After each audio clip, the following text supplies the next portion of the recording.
ঋতু, তুমি তো সময় নিয়েছিলে, কি সিদ্ধান্ত নিলে? সেলিমকে বিয়ে করবে, তোমার হাজব্যান্ডকে ডিভোর্স দেবে? আঙ্কেল, আমি সিদ্ধান্ত নিয়েছি আমার হাজব্যান্ডকে আমি ডিভোর্স দিয়ে দেব। আমি ওনাকে বিয়ে করব। আপনি ডিভোর্সের ব্যবস্থা করেন।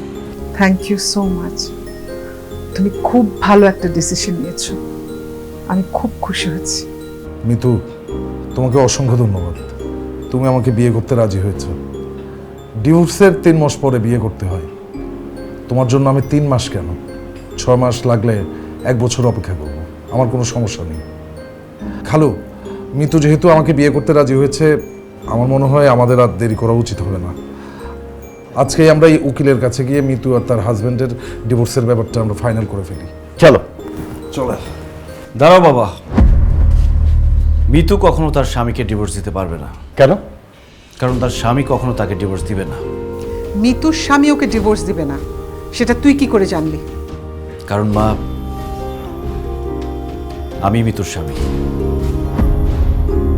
তুই যে মিতুর স্বামী, সে কথা আগে বলিসনি কেন? এখন কেন বলছিস? তোমাদের ভয়ে বলিনি বাবা, কিন্তু বাবা আমি মিতুকে সত্যিই ভালোবাসি। মিতুর সাথে অন্য কারো বিয়ে হবে, মিতু অন্য কারো বউ হবে, এটা আমি কখনো মেনে নিতে পারবো না। মিতুকে আমি এই বাড়ি থেকে বের করে দিতে চেয়েছিলাম, কারণ তোমরা যদি কখনো জানতে পারো মিতু আমার বউ, সেই ভয়ে। কিন্তু আজকে যখন ও বলল ও আমাকে ডিভোর্স দিবে, আমার বুকের ভেতরটা নাড়া দিয়ে উঠলো বাবা। মনে হচ্ছিল আমার অনেক কাছের মানুষ, অনেক আপন মানুষ হারিয়ে যাচ্ছে।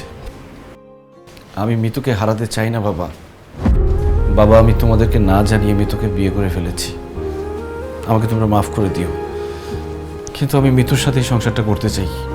এই মেয়েটা তার বাড়ি ঘর, বাবা মা ভাই বোন সবাইকে ছেড়ে তোর ভালোবাসার জন্য ছুটে বেরিয়ে এসেছে। তার প্রেসারে তুই তাকে বিয়ে করেছিস সত্য, বিয়ে করে তুই তাকে বাড়িতে না এনে তাকে রাস্তায় ফেলে পালিয়ে গেলি। আমি যদি তাকে বাড়িতে না এনে আশ্রয় না দিতাম, কত বড় বিপদ হতে পারত। আর যদি খোদা না করুক একটা বিপদ হয়েই যেত, নিজেকে ক্ষমা করতে পারতি তুই? প্রেম ভালোবাসা এত সস্তা না রে। তোরা মনে করিস প্রেম ভালোবাসা খুব সস্তা জিনিস। যার তার সাথে প্রেম হয় না, যার তার সাথে ভালোবাসা হয় না। প্রেম আসে, ভালোবাসা আসে মন থেকে। ভালোবাসার মানুষকে আগলে রাখতে হয়, কারণ ভালোবাসার মানুষ যখন কাছে থাকে তখন আমরা তার মূল্যটা বুঝতে পারি না। যখন সে হারিয়ে যায় তখন আমরা বুঝতে পারি সে কতটা মূল্যবান ছিল আমাদের কাছে। তুই যে মিতুকে বিয়ে করেছিস, মিতুর স্বামী তুই, সে কথা আমরা আগে থেকেই জানতাম। কি বলছো বাবা, তোমরা সবাই এটা আগে থেকে জানতে? হ্যাঁ, জানতাম। তোর বাবা যেদিন রিক্সা করে মিতুকে নিয়ে আসে, মিতু তাকে সব কিছু খুলে বলে। আমি সেদিন থেকে জানি মিতু তোর বউ। আমি শুধুমাত্র ওকে এই বাড়িতে রেখেছি যাতে ওকে দেখতে দেখতে তোর মধ্যে ওর জন্য মায়া হয়, ভালোবাসা তৈরি হয়। তুই এতটাই পাষাণ, তুই উঠে পড়ে লাগলি মেয়েটাকে বাড়ি থেকে তাড়ানোর জন্য। তারপর আমি সেলিমের নাটক সাজাই। আমি ভেবেছি ওর ডিভোর্সটা হলে তুই হয়তো মিতু কতটা তোর জন্য অমূল্য সম্পদ সেটা বুঝতে পারবি। যদি সত্যি সত্যি ও তোকে ডিভোর্স দিয়ে সেলিমকে বিয়ে করতো, তুই মিতুর মতো আরেকটা মেয়ে খুঁজে পেতি?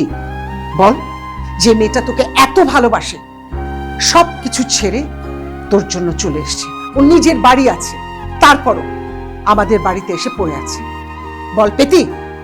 মাসুম, তোর প্রতি মিতুর প্রবল ভালোবাসা দেখে আমি এই অভিনয় করতে রাজি হয়েছিলাম।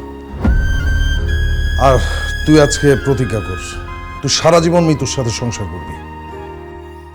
আপন মানুষ, ভালোবাসার মানুষ যদি একবার হারিয়ে যায়, তাহলে এই ভালোবাসার মানুষকে আর কোনোদিন ফিরে পাওয়া যায় না। মিতু, এদিকে আসো।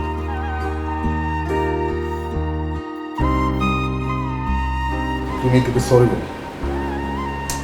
দাঁড়া আছিস কেন? সরি বল। মিতু, আমি তোমাকে কথা দিচ্ছি, এ দেহে যতদিন প্রাণ আছে তোমাকে ভালোবেসে যাব। যতদিন বেঁচে থাকবো তোমাকে সাথে নিয়ে বাঁচব। মরণের আগের দিন পর্যন্ত তোমার হাতটা আমি ছাড়বো না। আমাকে মাফ করে দিও।